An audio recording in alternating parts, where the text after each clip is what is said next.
Oh, we're back. Oh, we're back, all right. Back in it, in a better mood this time. What's up? Hope you're doing well. Yeah, dude, last episode was a weird one, man. I was in a real shit mood and was stressed and still did a podcast. Weirdly, I think you guys liked it because it was one of the more liked episodes of the last couple months, so that's confusing. I was like, do I even put this episode up? This is weird. Maybe I should start just putting out weird episodes. Maybe you guys like that. Who knows, dude? Either way, feeling good. Appreciate you guys tuning in. Please subscribe to the pod. You know you got to do it, so don't not do it. You know what I mean? Look, man, we're in the new year. We're cooking. We're rocking. We're rolling. I finally got sick. Toured for a year straight. Didn't get sick. Came home for a few weeks. Immediately got sick. What's that about? You really appreciate your health when you don't have it. Like, I can finally breathe out of my nose again. Dude, breathing out of your nose is so fire. And now I'm just coughing up all sorts of stuff. I'm coughing up stuff from 2014. I'm coughing up childhood trauma. Taking NyQuil at night. Shout out. Dude, the last 3 nights I've slept for 10 hours. When was the last time you slept for 10 hours? That's a coma, I think. Dude, every time I take NyQuil, I wake up like this. What year is it? Is Obama still president? Those were the days, huh? Those were the days. Obama was the man. Remember when our president was just the fucking man? Playing basketball and shit. Being cool. Man. Those were the days. Can he be president again? Can he just do it again? No, I think you once you do it twice, you can't, right? U.S. history was the only subject in school I had any sort of interest in. Because U.S. history was shit that, like, happened. That was interesting to me. Geometry is not a real thing. You just made up a bunch of shit, and I'm adding X's and Y's together to make B. That's not real. The Revolutionary War, that was real. I think. Unless you're a conspiracy theorist, then who knows? It's funny to think about how all the U.S. presidents from back then, like George Washington, Thomas Jefferson, were all just, like, for sure pieces of shit. Like, they definitely were. Like, they all had, like, slaves and probably beat their wives. Just real monsters, you know? And they're on the goddamn money. I mean, just such horrible people. Just pieces of shit. And we idolize them. I'm talking put Obama on some bills, man. Put him on the 20. Put Obama on the 20. Put like, I was gonna for some reason Stephen Hawking came to mind. Can't do him anymore because he was apparently on the Epstein Island. What? How'd that happen? What's you're too old for me. Who else could we put on money? Who's like a good, like a positive figure? Dude, I'll put fucking Mark Cuban on some money. You know why I want to put Mark Cuban on some money? Because he started that drug company where he, like, you get your medicine for like 10% of the actual cost, because you when you're sick you have to buy medicine, and they fucking upcharge it by like a shitload of money just because they can, and these people with cancer have to pay $10,000 a month for their medicine. And Cuban made this new company where it's like you pay like practically nothing for it.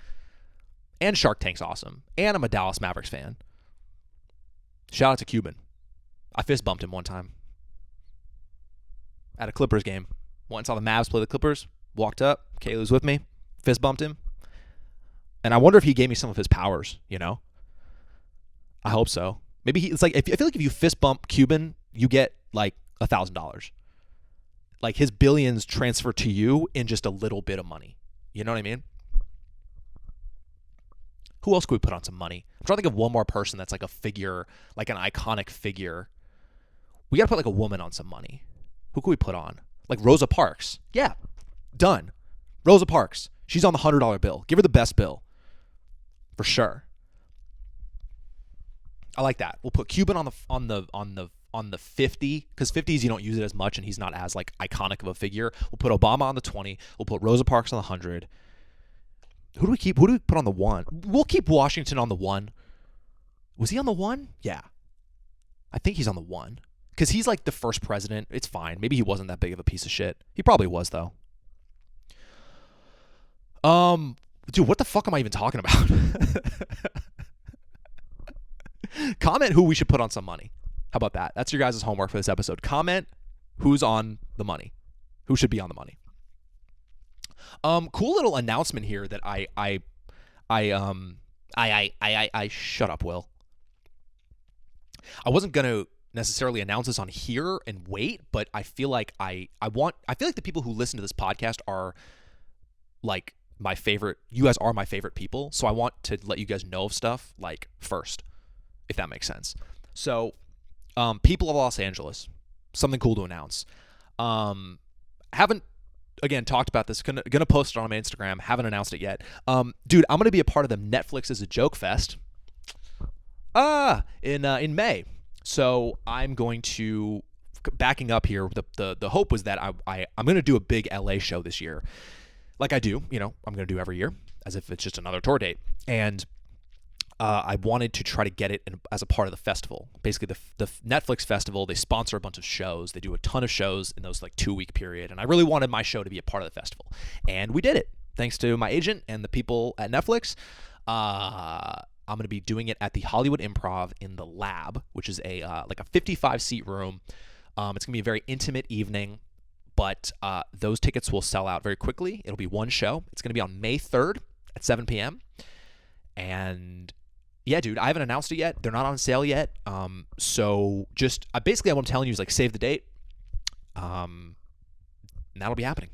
So very excited about it. Very honored to be a part of the festival. All the biggest names in comedy are a part of it. So I'm stoked to get a little love from the industry, So just want to let you guys know that first before I announce it publicly. Save the date. You know what I'm saying? Some people do save the dates for weddings. I do save the dates for shows. And I've gotten some cool tour dates in that I'm gonna hopefully announce in like probably mid-February. I'll probably drop some dates. I'm basically going to start touring in like April. So, yeah, dude, keep your eyes motherfucking peeled. Oh, I'm so happy I'm feeling better. God damn, these last few days were so annoying. I did, oh man, let me talk about this. I did my first college show in a long time. I did it last Wednesday. I did a show at Utah Valley University. And dude, I was really stoked to get a college on like the West Coast because usually the travel I've done for college shows has been brutal. Like I did a show at Cornell.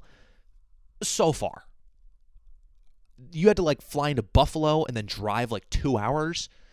I did a show in James Madison, which is in Virginia. It's like 2 hours outside of DC. Dude, like far.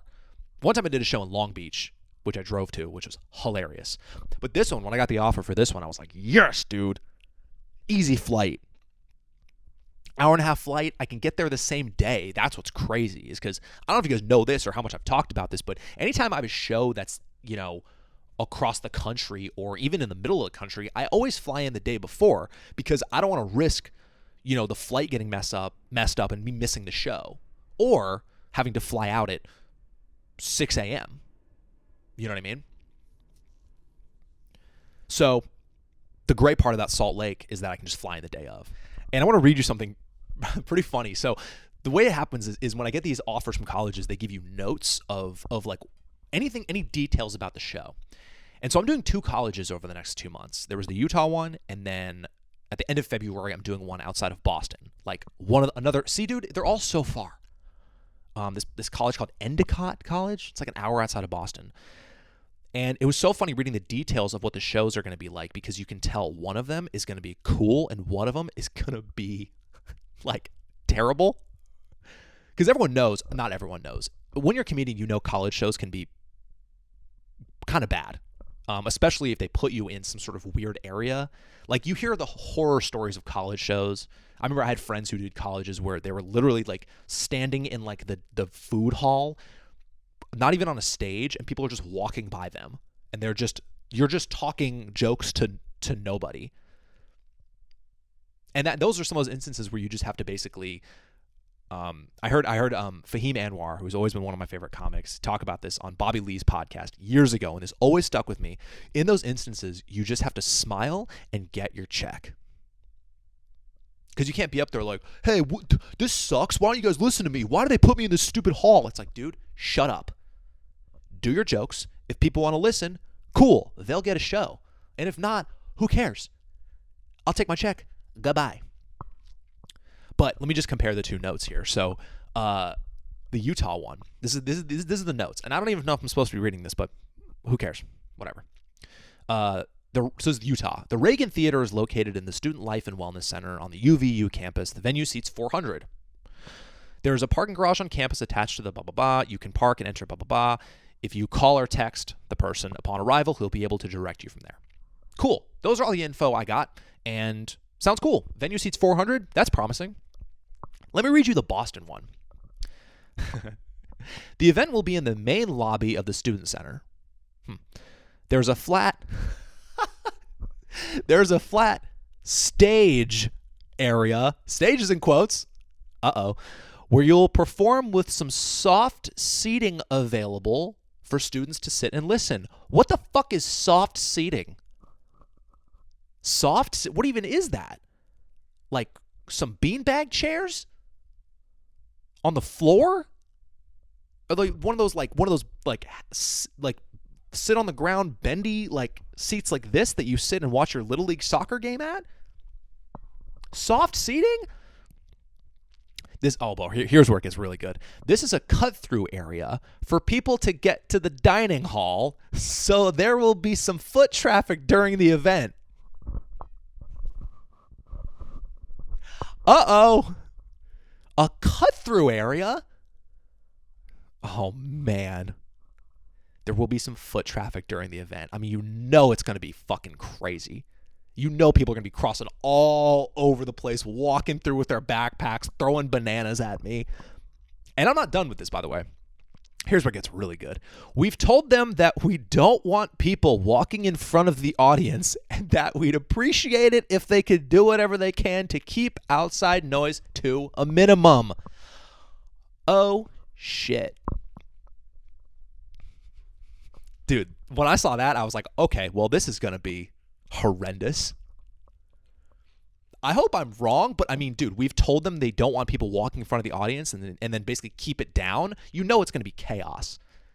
I'm basically going to be performing in front of like a high school cafeteria while people are eating lunch. And I'm up there being like, hey, so dating's hard. What? I can't wait to talk about this on the podcast, as I'm doing it in like a month. So, dude, I have no idea what it's going to be like. And I almost wish that these shows were reversed. I wish that the Utah one was the shitty one, and then the Boston one was the better one, so I didn't have to travel so far for such a sad experience. And I hope I'm wrong.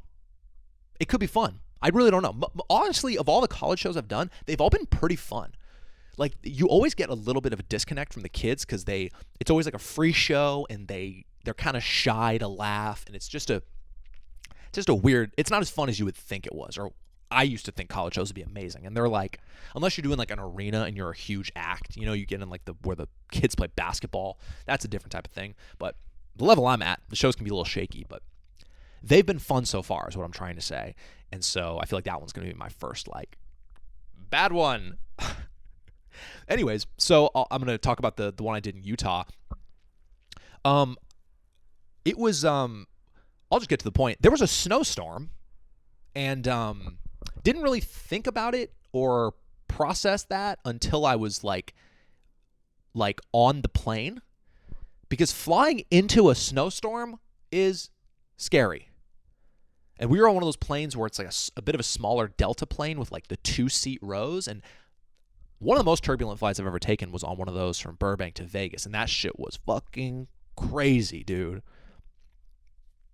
And I'm not good with turbulence. I've talked about this before. Turbulence makes me nervous because I have control issues and I don't know what's happening. And it's just kind of freaky. And so I've flown so much that I almost, if I see certain clouds, I know they're going to be bumpy. So I remember we were doing the descent into Salt Lake, and I saw the cloud, and I was like, oh no. And then the pilot guy was like, flight attendants, take your seat. And I'm like, here we go. Dude, if the flight attendants have to sit down, it's on. Because I'm sure they can fucking, they can keep it. I'm sure they're used to the turbulence and stuff. But when they have to sit down, your boy's fucking tightening my shit up. Oh, I get so nervous, dude. And sure enough, right when we hit that cloud, it was like, it felt like we were like on a wave. We were just, and it almost, you really sometimes feel how fast you're going in those instances when you're hitting some crazy air. You really feel like, dude, we were like flying through this shit. It was intense. And it's like they do it every day, but it doesn't make it less freaky. You know what I mean? Like, dude, if you don't get a little bit nervous during turbulence, you need like to have a better life or something. Like, you need more to lose. I love my life. I want to keep living it. And if there's turbulence and you're just like, yeah, whatever.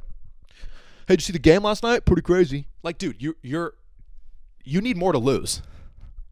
Does that make sense?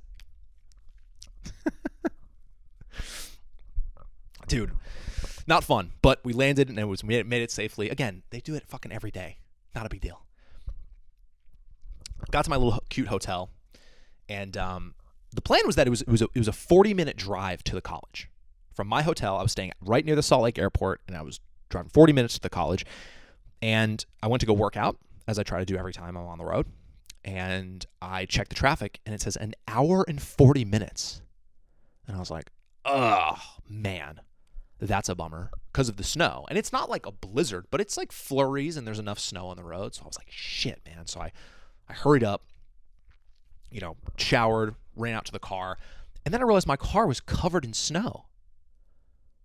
And I'm like, I'm not talking like, pounds of snow, but enough that it's like all the windows are covered. So I'm like, well, I have to get the snow off the car. I can't just windshield wipe. It's a lot of snow.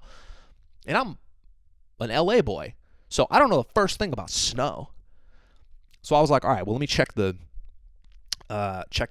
trunk for like a scraper thing. No scraper thing. Back seat, no scrapey. So I'm like, how do I get the snow off this car? Meanwhile, I'm like, the time of traffic is going up. So I'm already nervous about time, and I'm like, I gotta get the snow off the car. And I'm wearing this furry jacket that I can't brush off with my jacket because it's like a furry cloth material. It's gonna be fucking soaked. I need to wear it. So I just scrape the snow off with my hands. Freezing. Numb. My hands are numb. And I'm wiping snow off. I'm getting snowed on. My feet are wet. And I'm wiping the snow off. Just a caveman. Just, get off. Get in the car. Turn the defroster on. And I'm like, looking around all the windows. I'm like, all right, I can see technically. Let's go. And driving in the snow is not anything I'm used to. It's definitely sketchy. You got to be super slow. Like right before I got out of the parking lot, I was kind of like, whoa. I was like, okay. I kind of recalibrated, and I was like, all right, let's be safe. Let's be calm. Let's go. Started the drive. And the drive was actually not bad because there was so much traffic, so you went very slow. It was very safe, if that makes sense. But I tell you what, man. So the show was at 8:00, and I had to be there for sound check at 7:15. Dude, the drive was supposed to be 40 minutes. It took me almost 3 hours. I got to the venue at 8:20. How crazy is that? Truthfully, I wasn't even that stressed because I was the dude, like my connect at the school, sounds like a drug thing, not a drug thing. My point of contact, that sounds less sketchy, at the school was like this cool bro guy named Caleb. He was just like, a dude I would be friends with if I was in college. So I talked to him the whole time, let him know what was up. He understood. It's one of those circumstances where it's like, what could I have done? I left at the proper amount of time. I who saw a snowstorm coming? So I wasn't like in trouble or anything, but I was definitely, if anything, I was just upset that I had to be in a car for 3 goddamn hours. And I already have issues with like sciatica on my lower back from driving and flying so much. So those type of long drives like kill me, man. So not fun, but made it to the show and basically went like right on stage. I mean, I walked in, peed, got a drink of water, and like went right on stage. And the kids they waited. They were cool. And when I went on stage, they were like, yeah. So it was a fun start. Like they were stoked. There was probably, I don't know, 100 kids there, 120 kids there.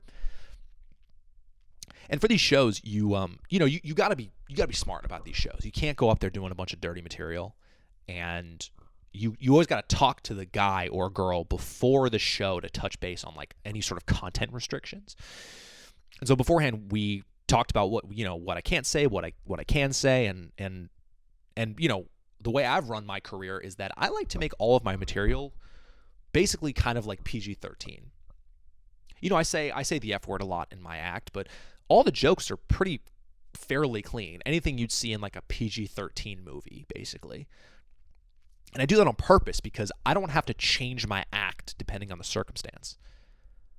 I want to be able to have all the same jokes. You put me in a clean show, a dirty show, I can do all the same jokes and maybe clean up certain little parts. I've realized that as I've gone through my career, because early on I didn't want to have a moment where I'd be like, okay, well, it's a clean show, can't do my closer, can't do this joke, can't do this banger. I wanted to be able to do everything. So we agreed to keep it PG-13, don't say the F word, and I was like, cool, no problem. Good start to the show. Little shaky at the beginning because this girl in the front was like, talking a lot at me. And I've talked about this on the podcast where it's like, dude, I still can't find a way to tell someone to shut up respectfully. Especially in this setting because it's a college show, so they're even more sensitive and you have to treat them like they are babies almost. Because I don't want anything weird to happen, So I had to kind of like address her and be like, do you have any questions? I see you're talking a lot, so I just want to check in on kind of like, any questions for me? Let's talk. Let's get it all out, because it's hard to get through jokes when you're kind of interrupting. And I think I handled it well, but also not that well. And yeah, again, truthfully, this is something I really need to work on for this year. And yeah, I don't know. I want to hold myself accountable by talking about it on here and just being honest with like, man, that's something I'm not very good at yet. So that was a little shaky. I kind of had to get back on track. The vibe was kind of weird for a couple minutes, but I got back on track with such a funny moment, dude. These 3 kind of dudes in the front. I was talking to them and I was trying to come up with some good kind of crowd work questions for colleges, and then I asked them I was like, oh, what's your favorite class right now? And the dude was like, like my thinking class. And I'm like, what's that? He's like, oh, philosophy. I'm like, bro, called it a thinking class? And so I had so much fun with that, obviously. Motherfucker called it thinking class. Really made me laugh. And I kept that vibe going the whole time. And at one point we got on the topic of soaking, because we're in Salt Lake with all the Mormon stuff. So we talked about soaking. We talked about derfing. Learned about that. That's basically dry humping. Soaking is, if you don't know, it's where you put it in and you just leave it there. And that's technically not sex, but it's sex because you're in there. Just because you're not moving around, you're still fucking. But to the Mormons, they're like, oh, no, still not a sin. I'm like, yeah, but if you're in there, what if you sneeze? If you sneeze, that's game over. You're sinning. You're sneezing, you're sinning. So we talked about, for some reason that got brought up and we started laughing about it, and I made a bunch of jokes about it and people were loving it. And I looked over at my boy Caleb, and he was, for the listeners, he had his hands in his head. He was like this. And it was during those dirty section, and I was like, oh no, am I messing this up? Because I remember before the show he was saying, I was like, yeah, we had some bad experiences with some comedians. And I'm like, oh no, am I going to be one of the bad experiences? But in the moment, you kind of got to just keep, they're loving it. So I'm like, I'm just going to keep going and not change anything, Sure enough, ended strong, said goodbye. The vibe was great. Took some pictures after with some kids, and they were super cool, and they were happy. They had a great time, and the vibes were great. I thought this was so funny. One of the dudes said, it's like, oh yeah, I came because I saw Cody Ko follows you on Instagram, so I thought you'd be funny. I'm like, damn, that's my claim to fame. Cody Ko follows me on Instagram. I'll take what I can get. Also, the school was totally cool with what I did. That Caleb guy, he was totally cool with the dirty jokes. I think I didn't bring up the fact that I saw him with his goddamn hands in his head, or head in his hands. But I mentioned the dirty jokes, and he was like, dude, they loved it. Like, it was they brought it up, so you didn't really do anything wrong. I was like, whew, good. Ugh. So that was the show. I came home the next day. Man, I felt like a businessman. You leave for a day, you have the meeting, you come back home, see the family, kiss the baby. I'm back home, baby. Got another movie review for you guys, real quick. I watched a movie while I was in Utah and finished it when I got home. Anatomy of a Fall. It's going to be a movie that's up for Best Picture, I think, this year. So I wanted to make sure to watch it, and it was great. Watch it if you get a chance. It was fantastic. It's a movie basically about a woman who finds her husband, and he's dead, and he allegedly fell off like a high deck of their roof. And so the whole movie unfolds about how they think that she may have done it, and it turns into like a courtroom drama, and it's a French movie, and it's really good. The woman who plays the main woman, Sandra Hüller, her name is. She got nominated for a Golden Globe. She rocked. The kid who plays her son, her blind son, he's like 7 or something. He was unbelievable.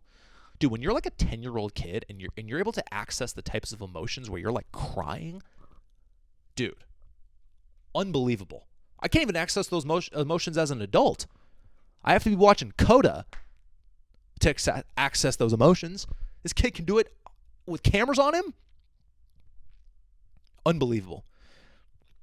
And sometimes like foreign language films, they like almost take me out of it a little bit because you're reading. You're trying to watch the performances, but you're also reading the dialogue, looking back up, and I find myself kind of taken out of it a little bit. Like, for example, like that movie Parasite. Remember that movie? I said that if that movie was in English and I wasn't reading the subtitles, that may have been one of the best movies I've ever seen. But I got taken out of the performances a little bit because I was reading what they were saying instead of watching the nuances of their facial expressions, And I don't like that I feel that way about foreign language films. I feel like I need to tap into them more, and there's some really good ones out there, but I don't know. Maybe being older will help. I feel like it's hard for younger people to watch foreign language films because, I don't know, because school makes you fucking hate reading. I still don't like reading because they made you do it. Reading should be fun, and it's just not because I had to be forced to do it. Also, I don't think I read most of the books in high school, though. I think I just looked up the Spark Notes. Oh, well. Love that movie. Love an original story, man. It just being able to come up with something out of nowhere. Just this awesome courtroom drama. Shout out to that. 8 out of 10. Go see it. Or stream it. You can get it on Amazon, I think, for like $6. Worth seeing. Real quick, for the rest of the week, I came back from Utah, and then I did a show in Santa Monica, which is on the west side of Los Angeles, near the ocean. And I don't know what it is, dude. Every time I do a show in the Santa Monica area, I never do well. I always have like a mid set every goddamn time. I don't know what it is. I don't know if I'm not it's like I'm not their style of comedian. I'm like not maybe doing these intellectually smart jokes. Like I do a lot of silly jokes about like boobs and pooping. It's like I like doing silly stuff, you know? I have intellectual jokes, but sometimes I just do some silly stuff, you know?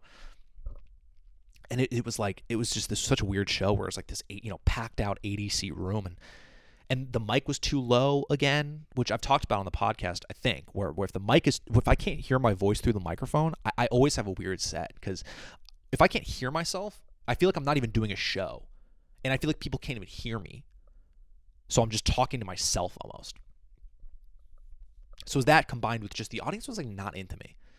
I followed this dude who was on SNL, this Marcelo guy who crushed.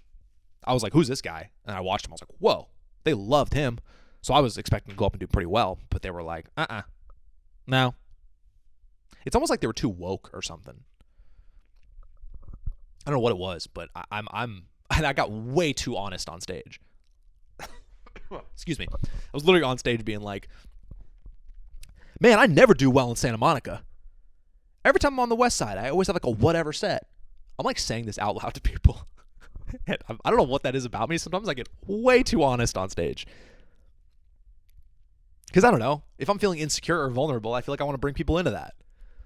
But I don't think it's a really good idea. So I think I need to like not do that. But it's hard. You want to address what's happening. I'm not crushing. I don't know. What do you guys think? Let me know what you think in the comments of that tactic of just being like overly honest on stage. I don't really know. But I dude, every time I go to Santa Monica now, I'm going to like do something different. I'm going to wear like a backwards hat or something. Because Marcelo, that dude, he had a backwards hat on. Maybe that's all it is. I'm just going to test it out. One time I'll bring a backwards hat. One time I'll bring a fucking full suit. I'm going to test out some different theories on the west side. I'll get back to you what happens there. Oh, man. And then over the weekend, I went to Orange County, drove down there and headlined a couple shows, worked on some new material, finding myself being very impatient with new material. I want the new stuff to work like right away. And if it doesn't, I'm pissed. Like I have like version 1 of these new jokes where they're getting like a 7 out of 10. Like they're working, but not to the extent that I really love them. And so I need to just give them time and reps to get them to like version 2, which is more of like an 8 or a 9. Because those are all the jokes in my act are anywhere from 8s to 9s to 10s. And so I have these jokes where they're just getting 6 and 7s, and I need to keep working on them to get them to the 8s, the 9s, and the 10s. But I'm so impatient though. I want that instant gratification. You know? I want to be able to come up with something and it immediately work perfectly every time. But that's unsustainable. Jokes take like 6 months to get good. And I need to remind myself of that. And be okay with that. And keep putting in the work. And be patient. Think about the long game.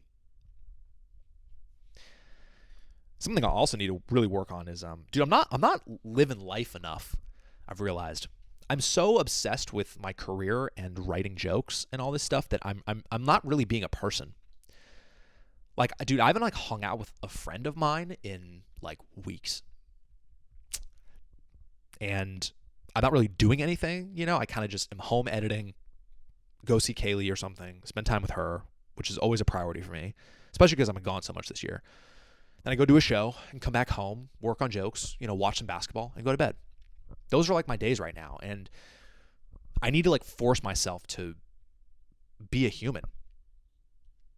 And it's hard. And I'm not the only comedian that struggles with this. Me and Blaustein, my boy, we always talk about this, that it's like it's so hard to be a human sometimes. And there's that old quote that is so true, that that you have to live a life worth writing about. Because if you're not living experiences and having moments, what are you going to draw creatively from, you know? It's being alone in your apartment, editing comedy clips. It's like, what material are you going to get from that? So that's going to be my goal to myself, is just I need to see more friends. I need to be more social. Because look, man, I love being alone, man. I love spending time by myself. When you grow up, an only child. My sister is much older than me, so she wasn't really around when I was a kid. When you grow up an only child, man, you become incredibly self-sufficient and almost too independent, to where you're so used to entertaining yourself that you don't need people around. Because I have friends that can't be alone. And I'm sure you know people like that. And maybe you're one of those people that you always have to be around people and always be social because you can't be alone, because you feel kind of weird sitting with yourself. But I'm one of those people that like sometimes prefers to be alone. And I need to kind of, again, by talking about it on this podcast, I feel like I'm kind of holding myself accountable to work on these things, to be social and go live life a little more, go take a hike, go hang out with a friend, go grab a drink at a fucking sports bar with a friend. It's like these things I'm just not doing, so those are things for me to work on, and random story, met fucking John Cleese last night. You guys know who that is? Comedy legend, one of the original Monty Python guys.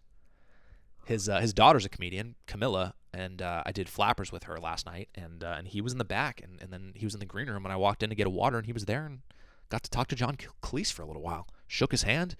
He said he liked my style. I don't think he saw I think he saw like the first minute of my set, but really cool. Really nice guy. So British. Dude, Monty Python's my favorite. Monty Python and the Holy Grail was like one of my absolute favorite movies growing up. So it's cool to meet him, man. And I'm a big fist bump guy, prefer the fist bump. But some people, you got to shake their motherfucking hand. And I shook John Cleese's hand. And I looked him in the eyes and said, "It's a pleasure to meet you, sir." And he was like, "Really nice to meet you," or whatever. I don't remember what he said, but it was super British and it was so cool. He was really nice. Fun podcast today. I rebounded well. Hope you guys enjoyed it. And if you do, please subscribe to it. And yeah, again, Netflix Fest, Los Angeles, May 3rd. Save the date. More tour dates to come. And I always got shit in the works, bro. I'm always cooking stuff up for you guys. I'm just getting started, man. I feel like I just got to the big leagues and last year, and I'm still working my way up. Still grinding, still putting in the work, showing up for you guys, and consuming this podcast means a ton to me. So I appreciate you guys. Y'all are the fucking best. And have a good rest of the week. Don't get sick. Take care of yourself. Get some sleep. Drink some NyQuil. And I'll talk to you guys next week.